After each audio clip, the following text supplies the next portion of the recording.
How will Liverpool line up this weekend against Leicester? We know that in a game like this, Jurgen Klopp would usually put a strong lineup out. Problem is, he just doesn't have the players. It's an extensive injury list. There are players who've tested positive for COVID-19. So how do you think they will put that lineup out, Ali Moreno? Well, I don't think it's as difficult as you may think, given the fact that you don't really have many options. It's not like Jurgen Klopp is saying, well, should I play this guy or that guy? It's like, no, you pretty much have to play Diogo Jota. There is no option there that he's probably just going to slide in for Mohamed Salah. Incidentally, the COVID-19 test for Mohamed Salah comes positive, and people say, well, how are they going to make out without Mohamed Salah? Well, that's actually the one place in which Jurgen Klopp can say, you know what? It's a big loss, but it's one that I can address right away. So Diogo Jota steps in, and he's going to play in a front three with Firmino and Mane.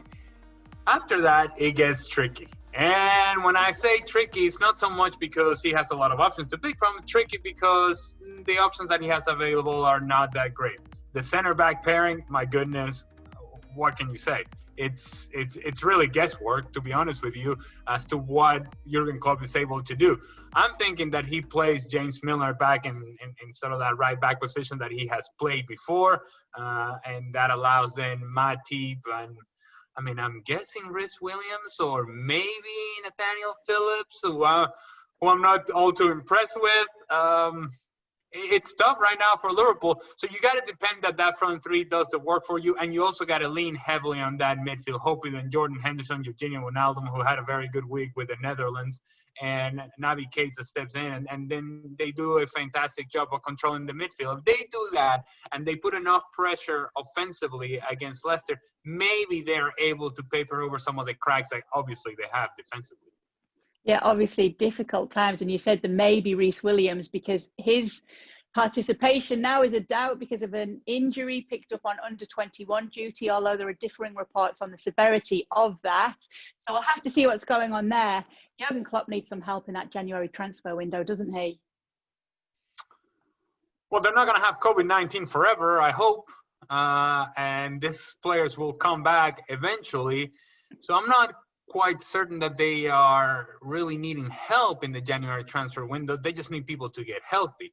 The issue is that Virgil van Dijk is not going to be healthy for a long time. And so that's maybe an area that you want to address. But it's an area that you would have wanted to address regardless of whether Virgil van Dijk was there or not. Because, again, you needed some depth. And that depth was not going to come from Matip and Joe Gomez, and those are players that, look, I think they're nice players to have. They're good enough players, but they're not going to be the guys that are going to push you towards the title. They're, again, complementary pieces, and I don't know that you're going to get superstars in the January transfer window anyway. So what you're doing is covering holes. And right now, Liverpool has bigger holes than most other teams in the Premier League, given the injuries, given COVID-19, given the positive test, and given that they are Liverpool. And so they're going to attract a lot of attention, and that whatever happens to Liverpool, people are going to say, well, they're missing this guy, they're missing that guy. There's a lot of teams that are missing a few guys here and there. Liverpool is better equipped than most teams in the Premier League to deal with some of these injuries and some of the things that are going on.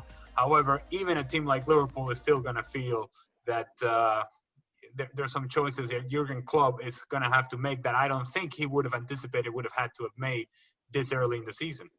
Yeah, Klopp said he hopes that the Euros will go ahead next summer. But obviously, as you're mentioning, the packed calendar has not helped players with their injuries. And he said, let's see which players can actually make it there if it does go ahead. Do you think he's got a point talking about the calendar being so busy during what we've seen of this pandemic? Yeah, but what is the other choice? I understand his frustration, and I understand that that's the position he's going to take as a club manager, that he wants to look out for his team and for his players. But the other solution to this problem is, well, then we don't play international soccer, or we don't play Champions League, or we don't play Europa League, because we're also concerned about COVID and protecting the players. And so if we're going to take that path of saying, well, we don't want our players to have a packed schedule, well, then call it all off. And is that what we want? I don't think so. I don't think even Jurgen Klopp would want this. And what he wants is that his players, whenever they go to international duty, that they come back healthy.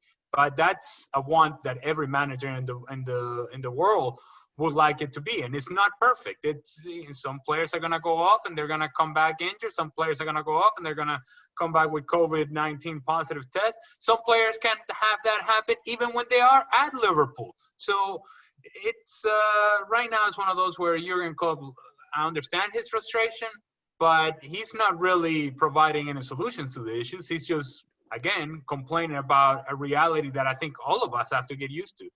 Yeah, it's an injury crisis at Liverpool, and we'll see how they do line up this weekend against Leicester. Although, as Ale said, he doesn't really have too many choices, so the decision's probably been made for him. Thanks so much for watching ESPN on YouTube. And for more sports highlights and analysis, be sure to download the ESPN app. And for premium content and live streaming, subscribe to ESPN Plus.